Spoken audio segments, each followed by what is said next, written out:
Hello, Birdley, and thank you for all the interesting things you've sent me this morning. I look forward to having a browse through those later. I'm going to risk doing something that I've been wanting to do for a long time, and that we have discussed. I feel, I don't know, a bit like Icarus, who has foreknowledge of what the sun will do to wax, because I am going to read some Melville at last. It's irresistible. So in that case, I think I probably feel more like that sailor in Moby Dick, about a third of the way through, who's sent on watch to the highest point of the ship at night, and he falls off, having sort of gone into a metaphysical trance, into what Melville calls exquisitely Cartesian vortices. So overcome is he with the absurdity, not the absurdity, with the implications of the difference between the real and the sensible, that he can't take it and just decides to sleep. It's not suicide, it's just, I don't know, catatonia of some sort? I don't know. Anyway, that's not this. Well, I'm not going to read Moby Dick. I don't think I could get past the first 3 words. I am going to read what is actually my favourite Melville book. And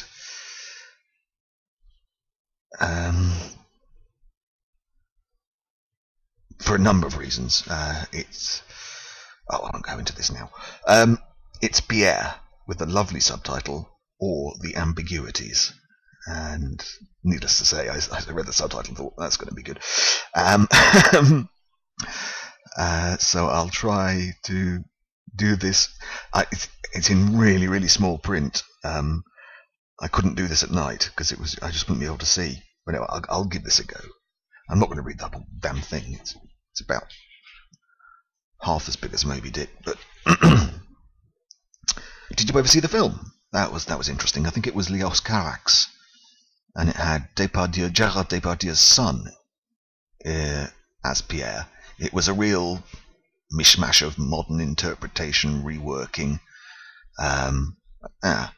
Sort of postmodern version of it, really. I quite liked it. I think I was the only one who did, judging by the number of people who went to see it. Anyway, that's not relevant. I can watch that again sometime, but I will read the beginning. Book 1. Subtitle, Pierre just emerging from his teens. There are some strange summer mornings in the country, when he who is but a sojourner from the city shall early walk forth into the fields, and be wonder-smitten with the trance-like aspect of the green and golden world. Not a flower stirs, and the trees forget to wave. The grass itself seems to have ceased to grow,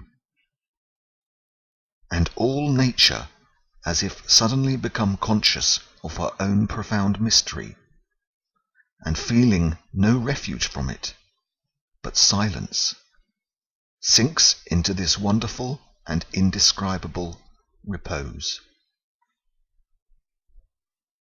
Such was the morning in June, when, issuing from the embowered and high-gabled old home of his fathers, Pierre, duly refreshed and spiritualized by sleep, gaily entered the long, wide, elm-arched street of the village, and unconsciously bent his steps towards a cottage which peeped into view at the end of the vista. The verdant trance lay far and wide, and through it nothing came but the brindled kine, dreamily wandering to their pastures, followed, not driven, by ruddy-cheeked, white-footed boys, As touched and bewitched by the loveliness of this silence, Pierre neared the cottage and lifted his eyes.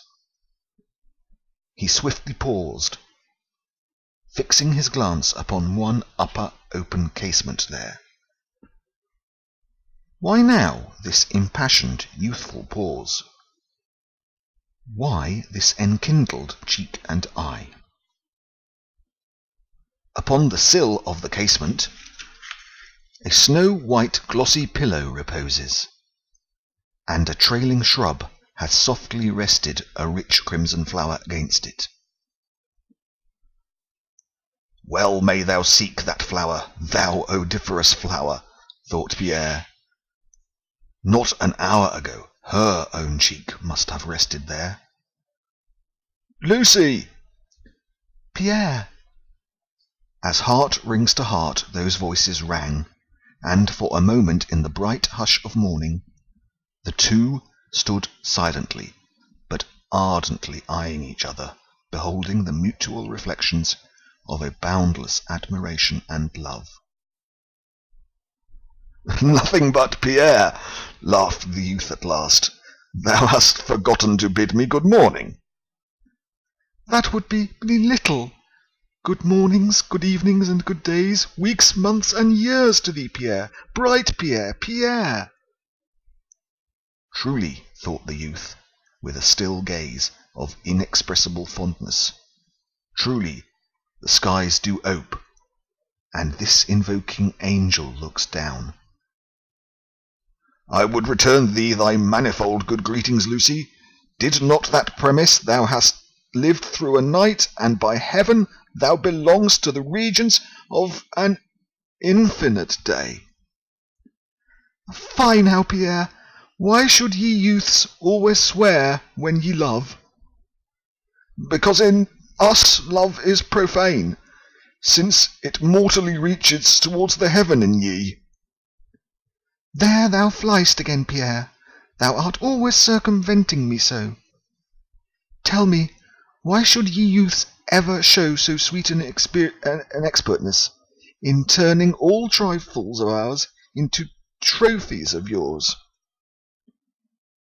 I know not how that is, but ever was it our fashion to do so.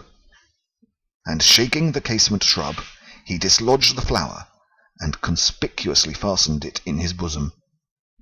I must away now, Lucy. See, under these colours I march. Bravissimo! Oh, my only recruit!